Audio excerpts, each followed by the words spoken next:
Family, કેમ છો બધા દર્શક મિત્રો? આ એવું છે કે તમે બધા મજામાં જઈશો તો બધા જ દર્શક મિત્રોને જય સિદ્ધનાથ. હું છું તમારો પ્રિય દોસ્ત કેપી અને મારી ગુજ્જુસન ચેનલમાં તમારું સ્વાગત છે. ફરીથી આવી ગયો છું તમારા માટે એક નવી જ રેસીપી લઈને. તો ચાલો આપણી રેસીપીની શરૂઆત કરીએ. આજે આપણે આ છે આપણા ઘર રીંગણા અને આપણે રીંગણાની રેસીપી બનાવવાની છે. તો આજે આપણે બનાવીશું આખા રીંગણાના ભજીયા. તો ચાલો સૌપ્રથમ હવે આપણે રીંગણાને આ રીતના કટ કરી લેવાના છે. આપણે એ રીતના આપણે બનાવી લેવાના છે. તો આ રીતના પણ અહીંયાથી વચ્ચેથી આપણે કાપો મારી લેવાનો છે. તો આ રીતના આપણે એને કટ કરી લેવાના છે. તો આપણે જેટલા રીંગણા છે એટલાને બધે જ હું કટ કરી લઉં. હવે રીંગણામાં સારી રીતના કાપા પાડી લીધા છે. તો આ રીતના હવે આપણે કાપા પાડી લીધા છે અને ત્યારબાદ હવે આપણે રીંગણાને તરવાના છે. તેલ ગરમ કરવા માટે મૂકી દીધું છે અને તેલ ગરમ થશે ત્યાં સુધી આપણે એનો વેઇટ કરશું. તો હવે આપણે તેલ ગરમ થઈ ગયું છે અને ત્યારબાદ આપણે જે રીંગણા આપણે કટ કરીને રાખેલા છે એને હવે તરવા માટે એડ કરી દઈશું. તો ચાલો બધા જ રીંગણાને હું આ રીતના એડ કરી દઉં. રીંગણા તરવા માટે એડ કરી દીધા છે અને ત્યારબાદ આપણે એને આ રીતના અલટ પલટ કરતા જઈશું અને સારી રીતના આપણે રીંગણાને પકાવી લઈશું. પલટ કરતું જવાનું છે અને આપણે એને ફ્રાય કરી લઈશું. તો હજી આપણે થોડીક વખત આપણે એને ફ્રાય કરવાના છે અને 5 થી 7 મિનિટ જેવો સમય થશે એટલે આપણા રીંગણા મસ્તીના ફ્રાય થઈ જશે. આપણા રીંગણા સારા એવા ફ્રાય થઈ ગયા છે અને હવે આપણે એને ગેસ બંધ કરી અને તેલમાંથી લઈ લેશું. તો ચાલો આપણે રીંગણાને લઈ લઈએ હવે તેલમાંથી.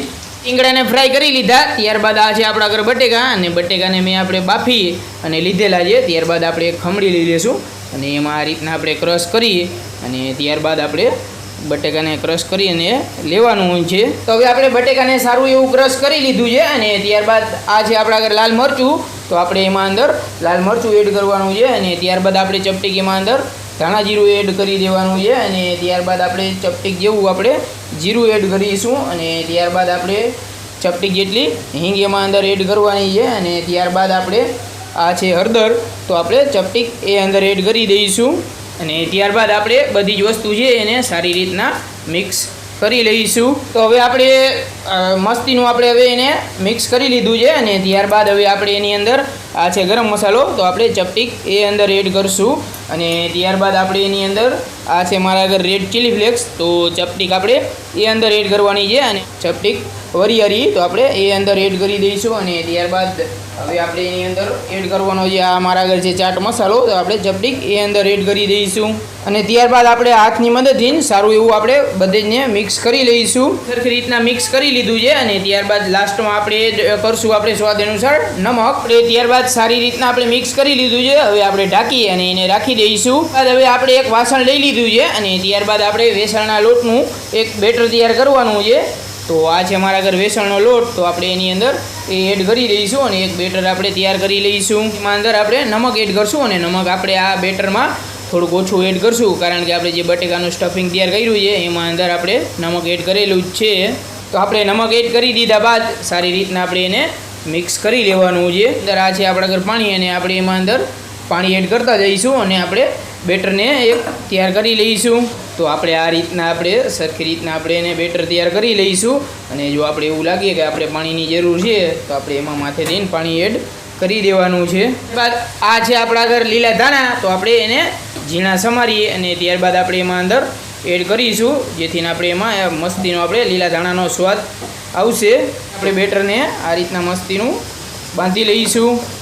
તો આપણે જે રીંગણા તરી અને લીધેલા છે એ હવે આપણે એક ડીશમાં લઈ લીધા છે અને ત્યારબાદ આપણે જે ભાગ છે એને આ રીતના આપણે સરખી રીતના આપણે આ રીતના બનાવી લેવાનો છે. તો ચાલો બધે જને આ રીતના આપણે એક ભાગ આપણે ખોલી લઈશું. બની ગયા. ત્યારબાદ આ છે મારા આગળ નમક. તો આપણે એમાં અંદર જરા આપણે એમાં અંદર નમકનો છંટકાવ કરતા જઈશું અને ત્યારબાદ આ છે આપણા ઘર લસણવાળી ચટણી એટલે કે લસણ અને લાલ મરચું અને નમક અને સહેજ આપણે લીંબુ એટલી જ વસ્તુ નાખેલી છે અને એ હવે આપણે જે આ છે આપણે રીંગણા એમાં આ રીતના લગાવી દઈશું. તો આપણે સારી રીતના જે આપણે વાટેલી જેને કહેવાય લસણવાળી ચટણી એ અંદર એડ કરી દીધી છે અને ત્યારબાદ આ છે આપણા ઘર બટેકાનું સ્ટફિંગ.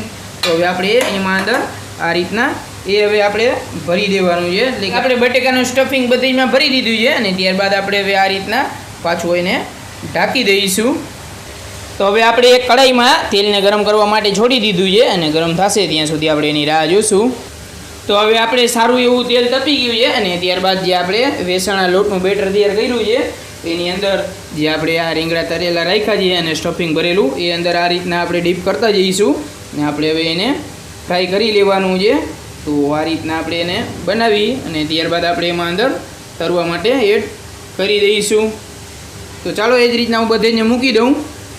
તો હવે આપણે રીંગણાને ફ્રાય કરવા માટે એડ કરી દીધા છે અને ત્યારબાદ આપણે એને આ રીતના અલટ પલટ કરતા જઈશું, સારી રીતના પકાવી લઈશું. એ સારી રીતના આપણે એને અલટ પલટ કરી લીધા છે અને ફ્રાય કરી લીધા છે. તો હવે આપણે મસ્તીના થઈ ગયા છે ફ્રાય. તો હવે આપણે ગેસ બંધ કરી અને એને ઉતારી લઈશું. તો ચાલો હવે આપણે એને તેલમાંથી બહાર લઈ લઈએ. એ રીંગણના ભજીયા છે તૈયાર અને આપણે એને એક ડીશમાં લઈ લઈશું. તો આપણે રીંગણાના ભજીયા છે તૈયાર અને સાથે જે આ આપણે ટમેટા કેચપ અને આ છે આપણી લસણવાળી ચટણી. તો ચાલો આપણી આજની રેસીપી છે તૈયાર. તો આપણે આજનો વિડીયો અહીંયા જ કણે પૂરો કરીશું અને મળીશું ફરી એક નવા વિડીયો સાથે. ત્યાં લગીને મને આપો રજા. અને જો આપણી આજની રેસીપી તમને સારી લાગી હોય તો આપણી ચેનલને લાઈક, શેર અને ચેનલમાં પહેલી વાર નવા આવ્યા હોય તો સબસ્ક્રાઈબ કરી નાખજો અને બાજુમાં રહેલ બેલ આઇકન ક્લિક કરી દેજો જેથી કરીને સૌપ્રથમ પહેલો વિડીયો તમને મળતો રહે. મળશું મેળ ઘડે મળશું કામ કી નહીં મળી આમે કારણ તેથી ધરતી ધકતી હરિયમ થશે. જય માતાજી, જય મા મોગલ, જય સિદ્ધનાથ અને પ્રેમ સે બોલીએ રાધે રાધે.